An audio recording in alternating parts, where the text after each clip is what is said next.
प्रस्तुत है एक फूल तीन माली की कथा का अवशेष भाग। ये कथा जो है बहुत ही रोमांचित और गूढ़ है, मनोरंजन, रस और विष से परिपूर्ण। साथियों, यहाँ पर हम एक फूल तीन माली का मतलब भी बता देते हैं। दुल्हन एक है और दूल्हा तीन है। कल के पहले भाग में मैंने सुनाया था, एक दुल्हन के लिए तीन बारातें आई थी और दुल्हन की जो है सर्प डसने से मृत्यु हो गई थी और तीनों दूल्हों ने उस दुल्हन की मंडप में ही चिता जलवाई थी। तो एक दूल्हा दुल्हन की हड्डियां लेकर के चला गया था, तो दूसरा उसकी चिता की राख को लेकर के चला गया था और तीसरा दूल्हा जो है उसके वियोग में सन्यासी हो गया था। जो सन्यासी दूल्हा है उसने मृत संजीवनी की पोथी प्राप्त कर ली है और आज से वही दुल्हन जो है पुनः जीवित होगी, उसको पुनर्जन्म मिलेगा और तीनों में बहुत रोचक बहस होगी और उसके बाद वो दुल्हन किसको मिलेगी, सुनिए कथा में सारा हाल। अब कथा विस्तार पूर्वक। सन्यासी युवक जो है वो भोजन करने के बाद वही मृत संजीवनी की पोथी में खो गया विचारों में। तो जिन ब्राह्मणों ने भोजन कराया था उनको लगा ये सन्यासी पुत्र जो है ये थका हुआ महसूस कर रहा है, इसलिए उन्होंने सन्यासी पुत्र से कहा, अब तो शाम होने वाली है और अब आप रात में यहीं विश्राम कर लीजिए, प्रातःकाल आप चले जाना। सन्यासी पुत्र भी यही चाहता था। वो सोच रहा था कि अगर मुझको रात रुकने के लिए मिल जाए तो मैं संजीवनी मंत्र वाली पोथी पर अवश्य हाथ साफ कर लूंगा, बाद में कुछ भी हो। उसके दिमाग में केवल सुशीला गूंज रही थी। वो सोच रहा था कि कुछ भी हो जाए और मैं सुशीला को पुनर्जन्म प्रदान कर सकूं। सन्यासी युवक ने ब्राह्मण का खुशी खुशी से आग्रह स्वीकार कर लिया और रात्रि गुजारने के लिए उनके घर में तैयार हो गया। ब्राह्मण देव ने विश्राम करने के लिए उनका उचित प्रबंध करा दिया और जाकर के अपनी पत्नी के साथ रात्रि में गहरी निद्रा में सो गए। और इधर क्या हुआ, सन्यासी युवक जो है उसकी आंखों में नींद नहीं है, उसका ध्यान तो संजीवनी मंत्र वाली पोथी और सुशीला में लगा हुआ है और वो इंतजार कर रहा है कि ब्राह्मण देव जो हैं गहरी निद्रा में सो जाएं।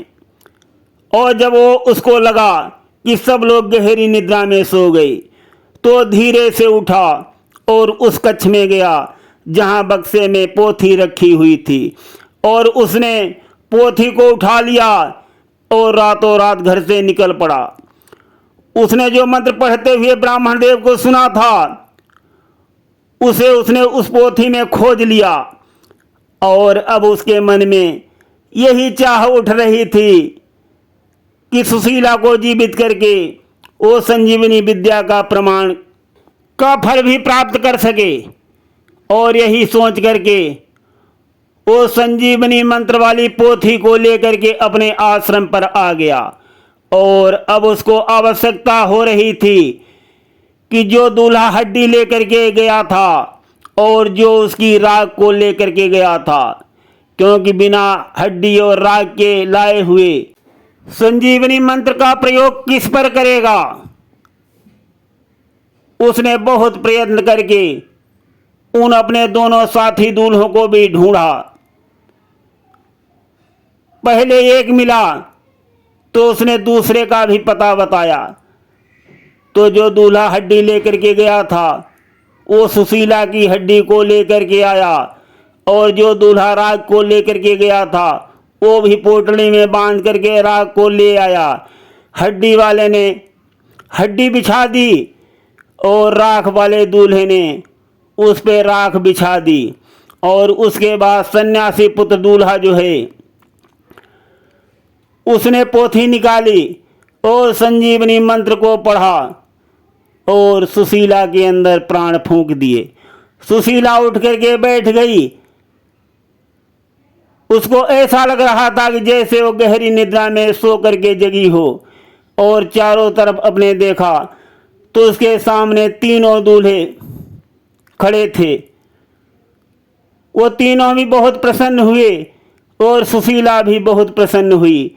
जब गांव में खबर पहुंची तो गांव वाले भी बहुत खुश हो गए।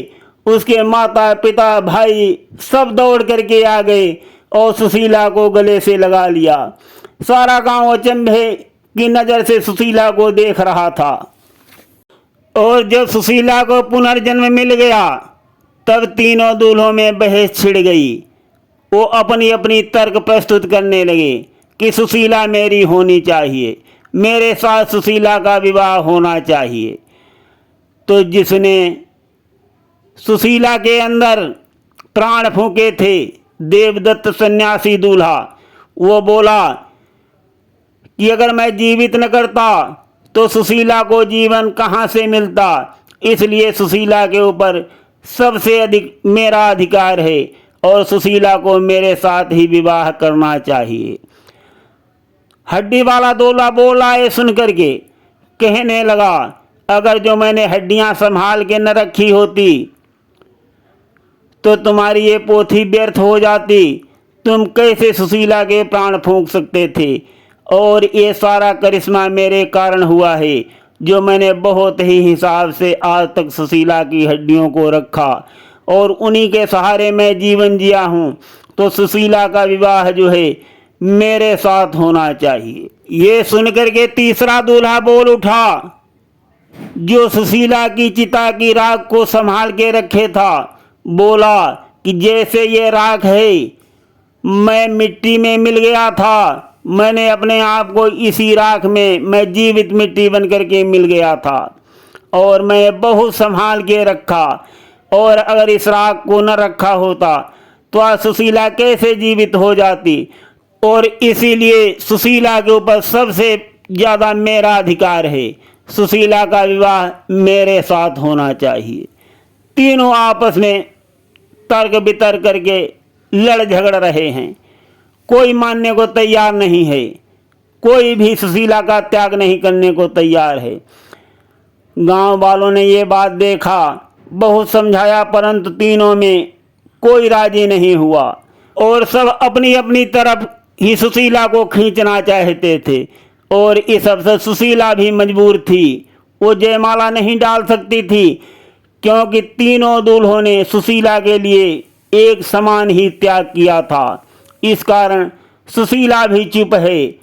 ये बात राजा साहब के पास पहुंची तो राजा साहब ने कहा कि उन तीनों दूल्हों को बुलाओ और मैं फैसला कर दूंगा।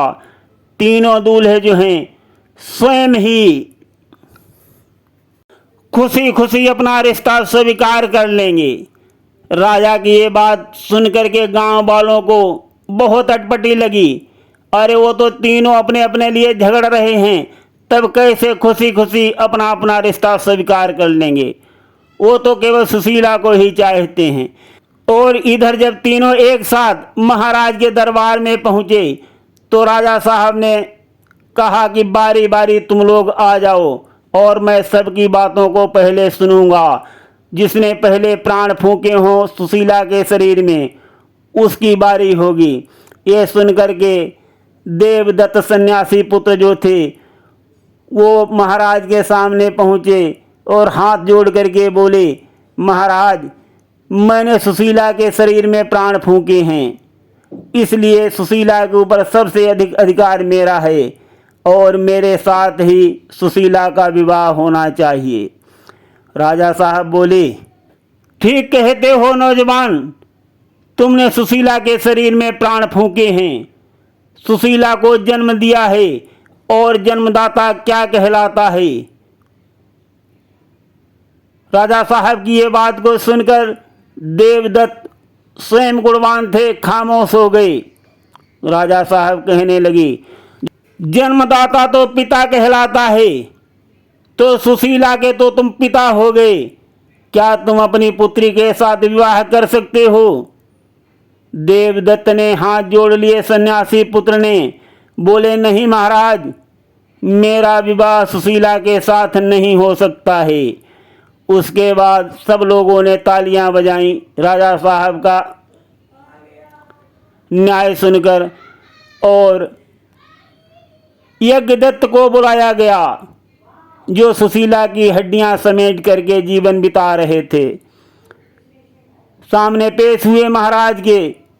बोले कि महाराज, मैंने आज तक सुशीला की हड्डियों के सहारे ही अपना जीवन गुजारा है, दूसरा विवाह भी नहीं किया है, इसलिए सुशीला के ऊपर सबसे अधिक मेरा अधिकार है और सुशीला का विवाह जो है मेरे साथ ही होना चाहिए।